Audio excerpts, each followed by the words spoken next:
warahmatullahi wabarakatuh. Salam sehat. Nah, kami dari Puskesmas Sentebang akan melakukan praktek mengenai pelatihan pengendalian faktor resiko PTM bagi kader Posyandu di wilayah kerja Puskesmas Sentebang. Nah, pertama-tama di sini saya sebagai tenaga promosi kesehatan atas nama Nur Iva Intan Suhaib SKM. Di samping saya ada perawat atas nama Anissa Fitri. Di samping saya lagi ada dokter. Kami sangat senang hari ini karena mendapatkan kesempatan untuk hadir di hadapan ibu-ibu kader. Tujuan kami ke sini yaitu akan melakukan pelatihan pengendalian faktor risiko penyakit tidak menular bagi kader Posyandu di wilayah kerja Puskesmas Sentebang. Jadi kader-kader harus mengetahui dulu maksud tujuan kami. Dan adapun penyampaian hari ini yaitu kami akan melakukan pengukuran tinggi badan. Jadi harapannya nanti itu kader-kader melaksanakan posyandu. Jadi nanti semua kader-kadernya lebih paham bagaimana melakukan pengukuran tinggi badan yang baik dan benar. Oke, adapun submateri pokoknya yaitu pengukuran tinggi badan, di mana yang pertama yaitu melakukan persiapan alat yang dilakukan oleh saya sendiri.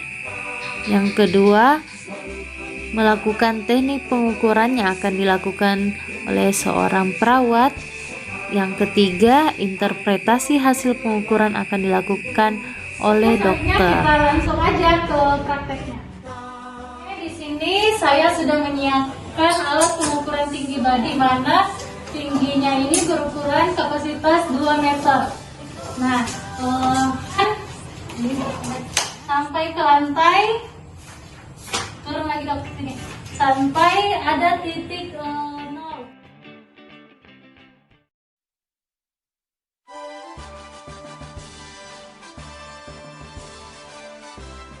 Nah, saya serahkan ke penyajian pengukurannya, teknik pengukurannya.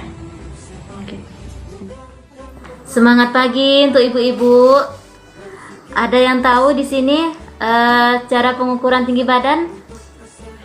Kalau ada yang tahu, angkat tangan. Kalau belum ada yang tahu, ya di sini kita akan jelaskan cara pengukuran tinggi badan. Tujuan untuk melakukan pengukuran tinggi badan yaitu untuk mengetahui faktor risiko penyakit tidak menular dan status kesehatan pada diri kita sendiri.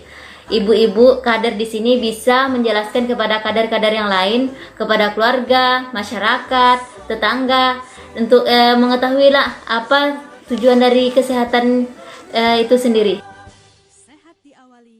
Siapa yang mau diukur di sini? Ada yang bersedia? Dia.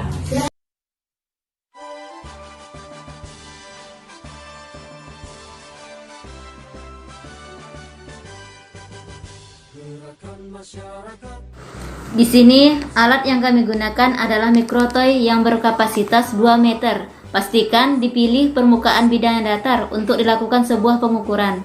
Tentunya mengapa kami menggunakan yang datar atau menggunakan alat yang 2 meter? Tentunya untuk mendapatkan hasil yang akurat dalam pengukuran. Kita perlu memastikan jendela baca pada mikrotoy sudah tepat berada di angka 0. Jadi di sini kami memastikan alat ukur kami ini sampai ke angka 0 dan 2 meter ke bawah.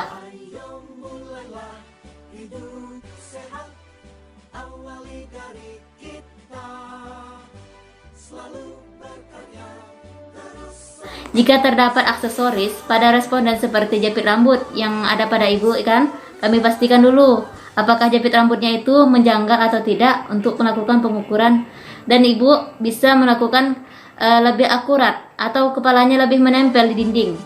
Posisi kaki sejajar dan tumit menempel di dinding dalam melakukan pengukuran. Dan ada beberapa titik yang harus dipastikan dilakukan oleh pengukuran ini, terutama untuk mendapatkan hasil yang persis dan akurat. Posisi kepala yang benar adalah telinga yang sejajar dengan mata responden atau Telinga ibu harus sejajar dengan saya dan harus melihat ke depan. Ada 5 titik yang dipastikan menempel, yaitu bagian belakang kepala, punggung, bokong, betis, dan tumit.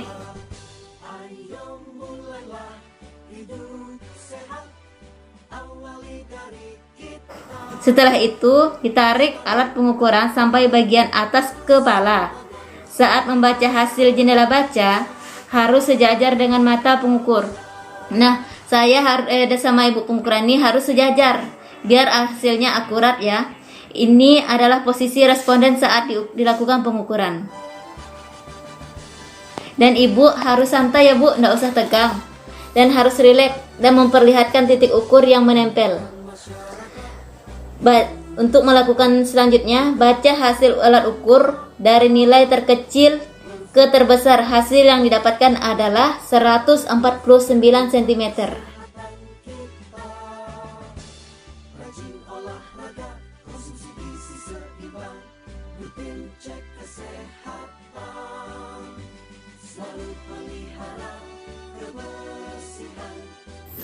Oke, baik Ibu, tadi kita sudah melakukan pemeriksaan tinggi badan. Dari hasilnya, Ibu didapatkan tinggi badannya sekitar 149 cm. Dan kalau saya lihat dari postur Ibu, itu termasuk yang berat badan yang berlebih. Jadi sebenarnya dari sini saya sarankan saja ya Bu ya, untuk melakukan kegiatan seperti salah satunya adalah cerdik. Jadi cerdik ini adalah dari C-nya adalah cek kesehatan secara rutin. Enyahkan asap rokok. Jadi kalau misalnya ada keluarga atau ada keluarga dari ibu yang merokok, mungkin bisa untuk dikurangi, atau kalau misalnya dia merokok, ibu menjauh dari orang tersebut. Terus melakukan aktivitas aktivitas fisik. Jadi salah satu aktivitas fisik yang dapat dilakukan untuk kita adalah seperti berjalan kaki, berkebun, mencuci pakaian, mengepel, naik turun tangga, dan membawa belanjaan.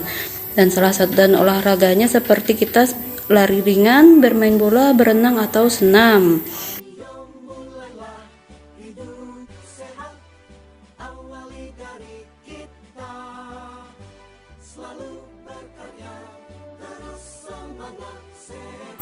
Dan selanjutnya adalah diet yang seimbang. Jadi diet yang seimbang itu kita harus sesuaikan dengan gizi yang seimbang. Salah satunya dengan banyak makan buah dan sayur, dan banyak makanan lauk pauk yang mengandung protein tinggi, yang seperti ayam, daging, sapi, terus ikan, itu ya Bu ya.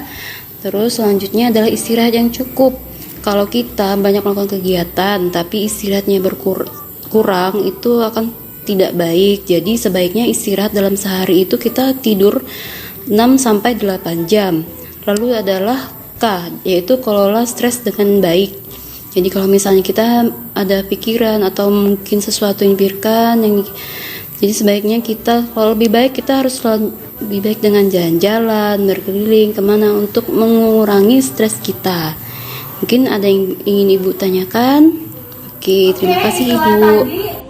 Pelatihan atau praktek pengendalian faktor risiko penyakit tidak menular kepada kader di Posyandu di Puskesmas Sentebang dengan ucapan terima kasih. Assalamualaikum warahmatullahi wabarakatuh.